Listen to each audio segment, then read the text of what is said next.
This is football. I'm Kevin Clark. Guys, Mina Kimes joins today. One of my favorite guests. I believe the most common guest on Slow News Day when I did this at the Ringer. Close to it on This is Football. She's the best.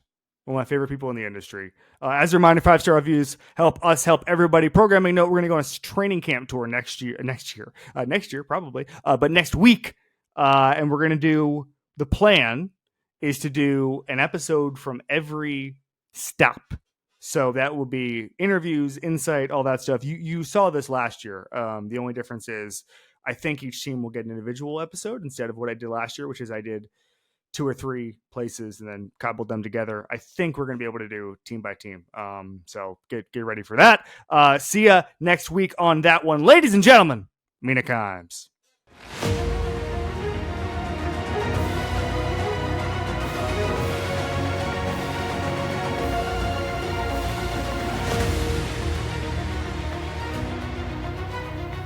Mina Kimes is here, ESPN Omaha Productions, the Mina Kimes Show featuring Lenny. This is the last week of episodes for an epic training camp tour. Starts next week for me. I'm glad you're here. Greg Rosenthal is going to join on Friday. It's an epic week. What's going on, pal? Not much. For some reason I thought you were saying I was going to training camp. No, so I was like, that's news. I actually am going to both Rams and Chargers camp on Friday. I am doubling up because they're near each other. Mm-hmm. But other than that, I am not going to any training camps. What do you like to see in camp? Do you care? Like, what do you dial in for? For me, I've always, and this is maybe a shallow thing, it's really hard to go in for one. The biggest mistake I think people make is they go in for one day and they draw these huge, broad conclusions about what they saw.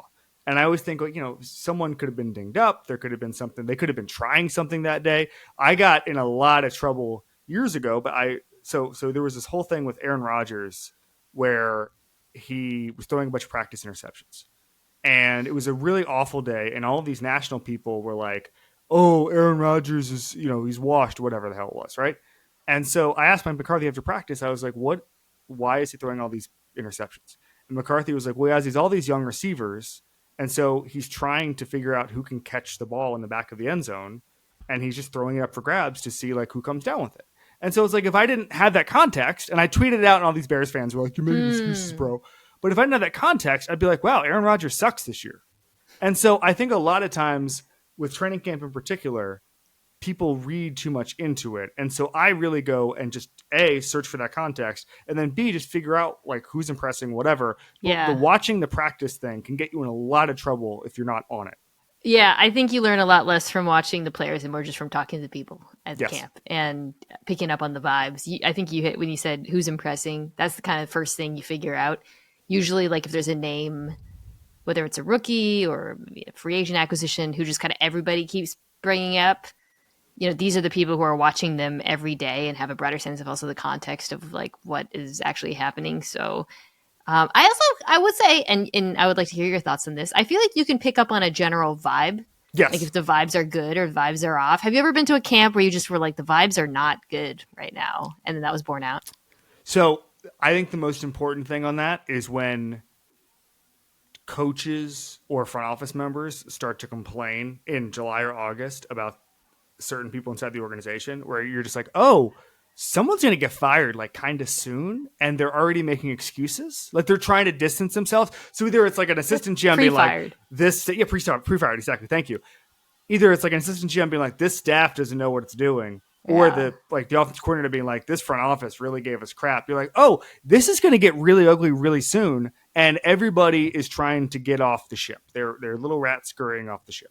It's also the first kind of glimpse or opportunity people get to throw people under the bus last year. Like, it's so glad or so happy that blank coach isn't here anymore is a vibe, or 100%. is a thing you hear a lot. At training camp is the first time you hear that. Maybe at the combine a little bit where they're like, you have no idea. But yeah, I feel like maybe there was a little bit in Detroit when Mr. Dan Campbell took over, not to specify anything. I also think that so part of that, when you're talking about just the gossip or whatever, how players are developing. Like one of my biggest regrets is 2017 to 2018. Antonio Brown at training camp was on one, and he had his own like a crew of guys. He had a personal guy who seemed to be his personal water guy, who was wearing like a leopard jumpsuit of some sort, if I'm remembering this right. He has a personal water guy. He had like his own photographer who was kind of going everywhere. And I remember people in the Steelers being like, I don't know, this is a little weird, man. AB's acting a little weird. This might have some combustible potential. And I remember just thinking it was just normal superstar stuff. But this was in Latrobe, and I was and looking back on it, I should have just been like, this was weird. That was weird. Like, I think I mentioned it in passing, maybe actually on a Simmons pod, but I wasn't like sounding the alarm like things seem off with Antonio Brown and the Steelers. So there's a little bit of that too. And I was younger then, and I probably would say it more now. But like, you can see how superstars are developing. Are they getting along with their teammates? Did somebody sign a new contract and now they're are the guys trying to start training camp fights? Like, you can glean that from training camp. But what you can't do is like, this 3 technique is going to be a problem this year. The other thing I think that you can glean, and this maybe we can talk about some specifics here, is how much a holdout really is bothering people. Yeah.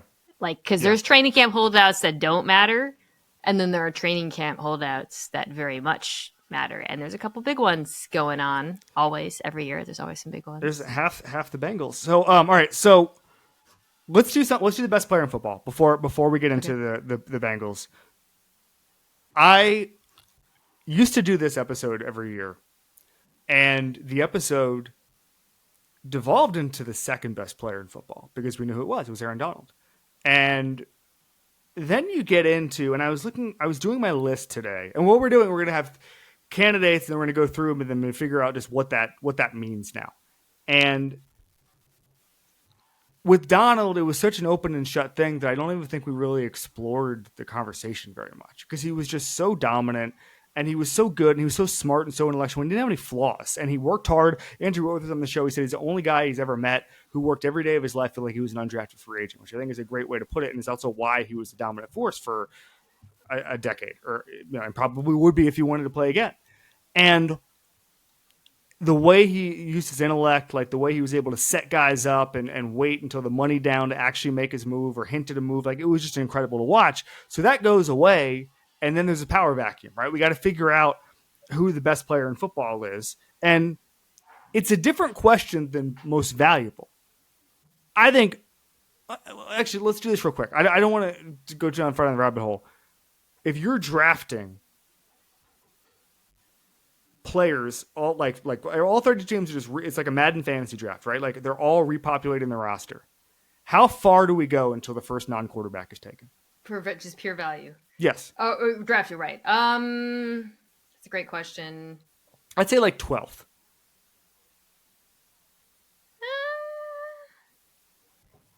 I don't know if it's 12. I think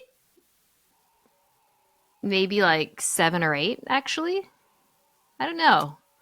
I had trouble. So when we were ranking quarterbacks, we're bordering on a Jalen Hurts. We're veering toward the Jalen Hurts value discussion, and we're going to get right back online. We're not. You can't trick us, Eagles Twitter. I know you're. Who's the first Eagle you take if you're doing this exercise? All right, we're going to talk about that. Go ahead. No, but it's a good stand-in in some ways for this conversation. Well, that was also the Niners thing too when we were doing Purdy's value. Right. Who would you take first? Well, but who is the best, and then who would you take first are two different conversations. In our hypothetical that you've constructed, we're GMing a team. So even if other players are better at their respective positions, you would still take Jalen Hurts before some other players. Saquon Barkley. Yeah. I think. Great example. I think. Even though Saquon's better at his position. Correct. I would probably take Jay. If I didn't have a quarterback in this hypothetical, I'd rather have my first round pick be used on Jalen Hurts than Jordan Mailata. Okay. If I didn't have a quarterback. Yeah. Would you take AJ Brown or Jalen Hurts first in this exercise? If I didn't have a quarterback, I would take Jalen Hurts because the value of the quarterback. Again, we're veering off course. No, this is MVP. No, it's good. Yeah, it's the MVP. It's the MVP discussion. Okay, but best player in football. But I think what you're getting actually is it's different. You have the 13th pick. Are you taking Dak Prescott or Myles Garrett? That's the actual question, the hypothetical that sort of triggers it all is, do you take Dak Prescott or Myles Garrett, and when do you take Myles Garrett? That is the real value thing. And I'd actually love, maybe I'll do that. I'm going to canvas the league this year on my camp tour and just throw this out there. I might do it like an anonymous ranking. What if I did that for the show? Let's do that. Well, I think if you're the way you're thinking of it is correct, which is, who are the players you're taking after the quarterbacks? Who are the players who you're like, this player is so good at position and so dominant and so valuable, I might rather have them and an above average quarterback, or like a mid quarterback, than an above average quarterback and lesser pass rushers, receivers, whatever. Mm-hmm. Yeah, exactly. All right, so let's get. You have 3 candidates. I want to talk about them. You tell me your 3 first. There are 2 quarterbacks, which is kind of ruins this. But I'm sorry, I just feel this way about the sport right now. I think Josh Allen, Lamar Jackson are. I mean, that's not fair. Like, Patrick Mahomes is still. It's Josh Allen, Lamar Jackson, and Patrick Mahomes. Mm-hmm. I was just trying to be spicy and pick someone else. You haven't even given your take yet. So no. Well, okay. Josh Allen, Lamar Jackson, and Myles Garrett were the 3 players I gave you. Uh-huh. Last year, the best 3 players in football were Lamar Jackson, Josh Allen, and probably Saquon or Jamar Chase. But I am replacing him with Myles Garrett because I think Myles Garrett is just so dominant at his position for so long and is going to continue to be so. All right, so a couple of things on that. Number one, I completely agree with that. I think that you look at the stats, I was blown away. The pressure rates that the Browns have on 4-man pass rush is astounding.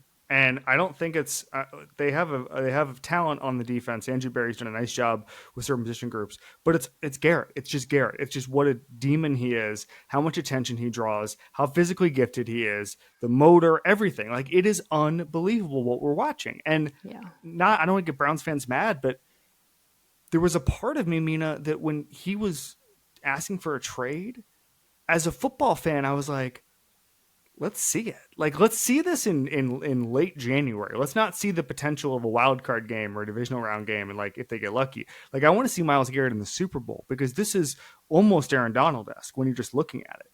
And so I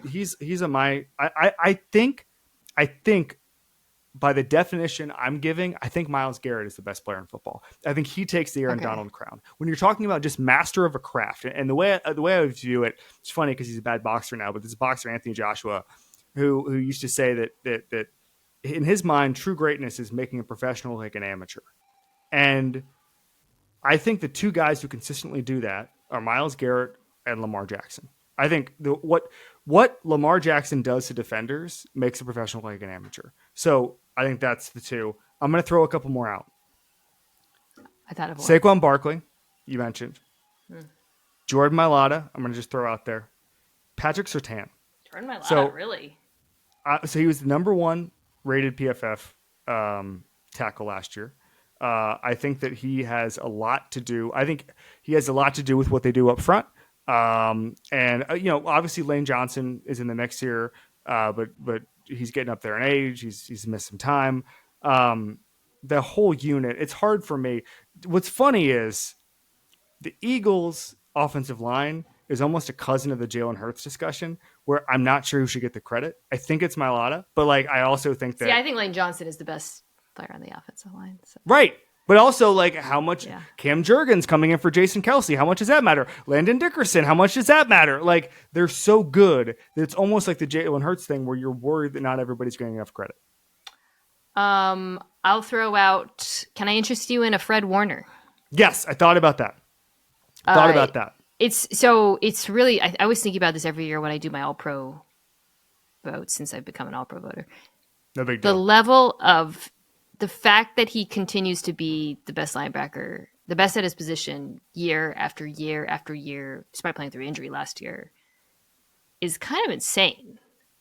Like, when you're thinking about best player, like, guys are constantly changing who takes the crown, right? Like, Garrett, I feel like you could probably say has the reason why we put him is, I think you could say he has been consistently dominant, but it's close. There's, sometimes other guys also, get more sacks. I'm a in particular.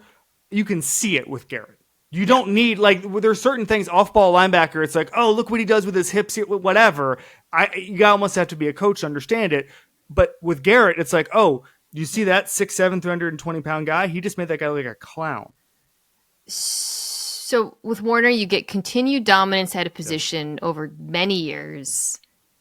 And also, like, he is similar to Jackson in some ways, like, so fundamental to what they do on defense, schematically. When we're doing the whole, like, building a team in a lab, he's definitely one of my first few picks, no question. You mentioned Jamarr Chase. Would you rather have him or Jamar for Justin Jefferson in this draft? Great debate. In this hypothetical draft was only a debate as of this year. I think before this last year, it would have been pretty clearly Jefferson. But the way they used Chase last year, you know, using him, aligning him different spots, moving him around, expanding his route tree, and so like he was just so dynamic for Cincinnati. Jefferson, though, to me is like a perfect wide receiver. Like if I was just maybe we would be a little bit bigger if it was perfect, but like he is so good at literally every aspect of playing the position. So I would probably go Jefferson still. But also, and Jefferson, again, it's unfair how we talk about these guys. Jefferson also gets the benefit of having played with 6 starting quarterbacks in his tenure. Yeah. Like, that matters to me. Like, obviously the Jake Browning situation a couple of years ago, we got to see what Jamar Chase would look like. He still had good numbers, all that stuff, but like, it's not the same. He has the connection with his college quarterback who might have the prettiest arm in football. Like that matters. Like Jamar Chase is capitalizing on that, but I'm giving credit to Justin Jefferson for just making, I'm not a huge, I'm sorry to say, Seattle Seahawks fan, Mina Kimes, I'm not a huge Sam Darnold fan. And the fact that Justin Jefferson did what he did last year is spectacular. Yeah, it's close. I mean, you did your receiver tiers when we were on First Take. I think you had and then just you made the them two rank of them. them. Just the I two know. of them. I did make you rank them. You backed me into a corner.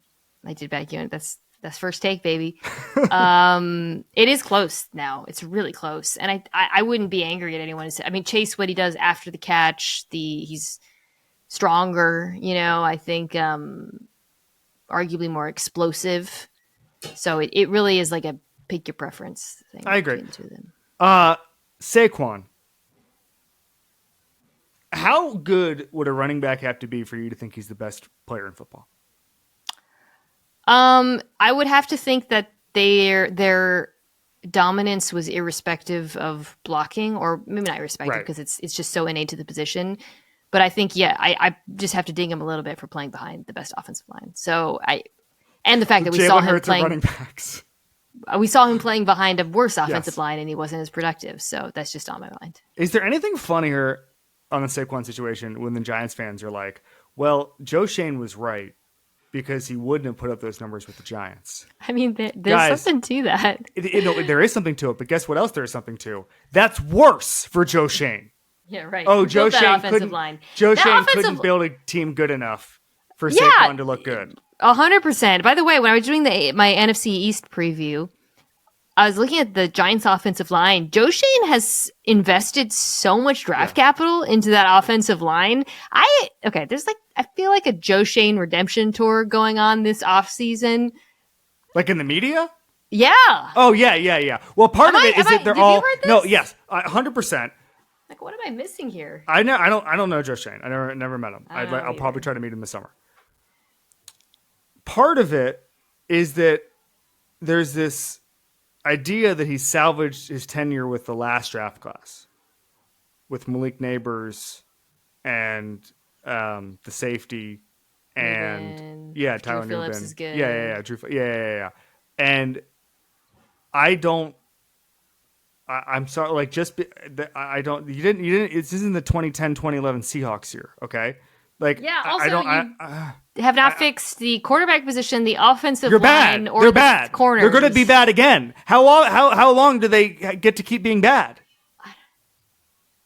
Crazy to me. Look, if Jackson Dart ends up being him, then it is what it is. I don't think that's going to be the case. It's a big if. That's what I'm saying. That would be the only way. That's why I was so surprised. Joe Shane experience. And I don't like slandering the Giants here, but I'm surprised. The Russell Wilson, Jameis Winston, Tommy DeVito quarterback room makes no sense with Jackson Dart because you're going to get Russell Wilson's going to get weird when he plays 2 bad games. They start going towards Jackson Dart, and the only way everybody keeps their job, everybody, is if there's proof of concept with Jackson Dart. And I really think you have to give him like 12 games for that to be the case. What I don't think is going to happen is, so first of all, there's 2 things you don't want to do. Number one is you don't want to get fired before you get to see Jackson Dart because that's really bad. So Brian Dable is going to want to play Jackson Dart immediately.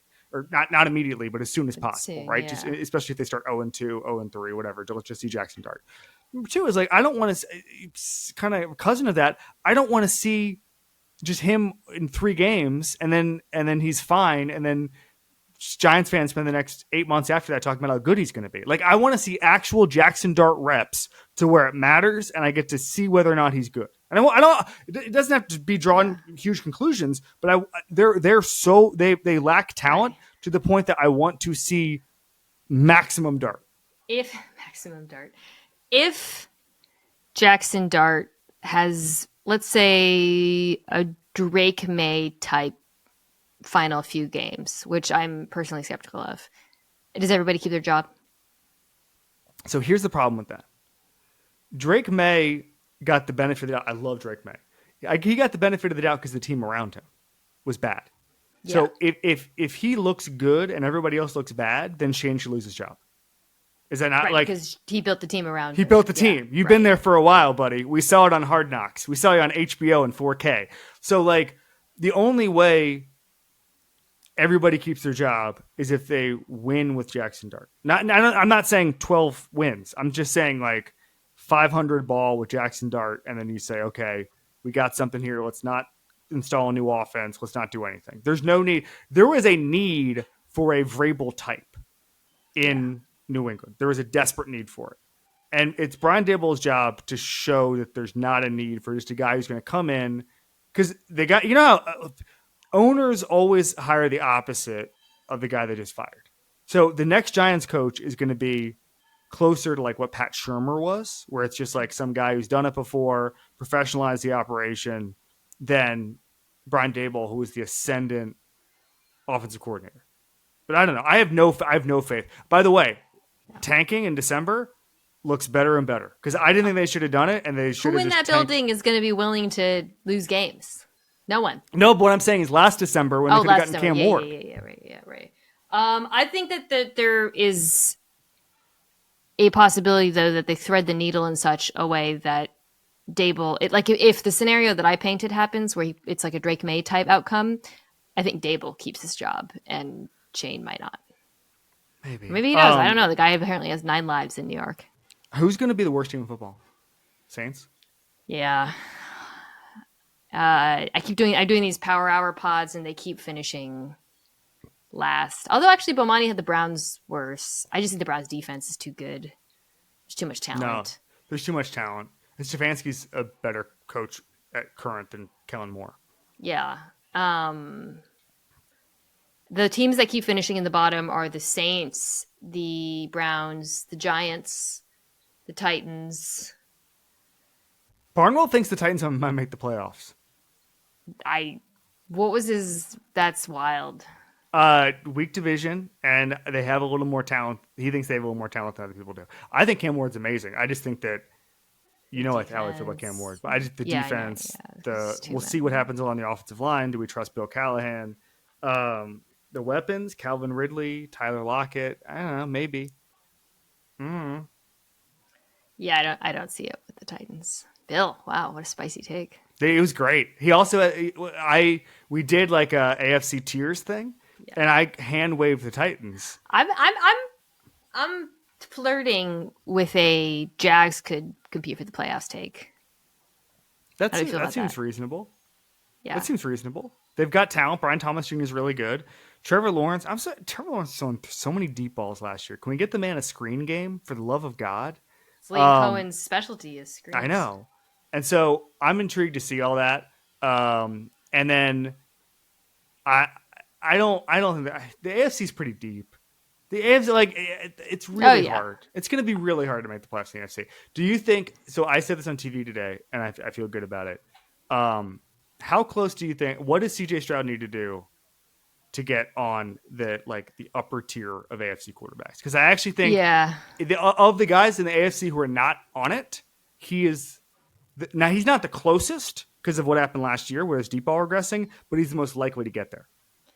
Yeah, I think you saw last year how much as the season went on, he was affected by the offensive line stuff, right? It's like, okay, how can we disentangle what's happening with this offensive line to the quarterback himself regressing? And I think as the year went on, you saw the quarterback regressing because of the offensive line, him struggling at times with accuracy and decision-making irrespective of pressure.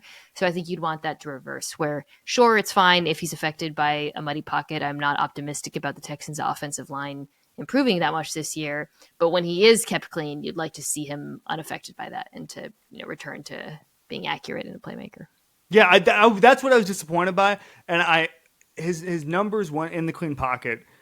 I was looking for numbers to be like, well, when he's clean, none of them are good. They were all bad. They were all bad. Stroud, everybody, he was good in the playoffs, and I think that's what everybody remembers, and folks forget how bad it looked for much of the season before that. We are giving him a mulligan because of the offensive line, but have you looked at the Texans offensive line? Yeah. They got different guys, not better guys. Yeah, I feel gaslit. There are Seahawks on that offensive line. Hey, I mean, they might not be starting, but... Can I do a rant for a second? I'm going to close on this. Okay. There seems to be a war on excuses in football media where you can't make an excuse for anybody. Okay. And what I was going to say about the Stroud thing was the numbers are bad. And I'm literally dismissing that and saying, well, he was affected by the offensive line, bad offensive coordinator, weapons on the outside that got injured. I'm just giving you a blanket excuse, CJ Stroud, for everything. And now when you say that, and I think Justin Herbert is the king of this, right? You can now no longer add context to Justin Herbert. Right, yeah. You can now no longer add context to Joe Burrow in some situations. Geno Smith. I get this constantly when I bring up how horrible this is. Why are you making excuses? Because he has excuses. It's a contextual sport. I'm trying to give context. I'm trying to tell you why certain things are happening. This is not boxing. It is not golf. Everything is contextual, okay? And so if you say to me, the next person who said, the only people I've blocked in my entire life on Twitter are people who literally, when I post a photo of my child being born, I was holding him. Anybody who made a weird comment got blocked. So I swear to God. So if anybody's ever like, I am blocked by Kevin Clark, it's because they made a weird comment about my baby when they were 2 days old. Okay, so who's the problem now, big dog? All right. So the next group that's going to get blocked are these people in my mentions who are constantly like, oh, you're making excuses for somebody. I'm not. I'm telling you they have excuses. The binary black and white nature of quarterback discussion is as toxic and as bad as anything I've ever seen in my entire life in the realm of football discussion. You've really drilled in on why it's so bad on the internet, not just the internet. On a lot of television as well and podcasts and whatnot, which is there are two kinds of people who think we have to pretend like quarterbacks exist in a vacuum, and people who acknowledge that it is the most contextual position in any major sport, and you have to talk about that context when you speak about whether or not a player is good. That's it. There's two kinds of people. It's and by the way, it's not just about excuses. There are people who don't like it when you say a quarterback has help or that a quarterback has a great infrastructure around him. They're really just two sides of the same coin, right? Which is people want to pretend like these quarterbacks are these great men of history who do everything by themselves or whatever. It's just not how it works. Great man, I've thought about this, the great man theory. They think this quarterback's freaking Winston Churchill, okay? Jordan Love is a great example. Jordan Love, highest drop rate in the NFL last year by a wide margin. Yeah. He had 3 players last year who were in the top 5, and Lenny agrees. You can hear him in the background. In the top 5 most dropped percentage, okay? Love's had 3 receivers in the top 5 of the entire league. Yeah. You're telling me that's not an excuse? You're telling me that's not an excuse? You're not allowed to bring that up with Jordan Love. You're not allowed to bring that up because then he becomes if man. Then he becomes excuse man. Yeah, sometimes there are excuses in football. That's the sport. It's called context. It's called context. All right. Thanks, buddy. Bye. Bye.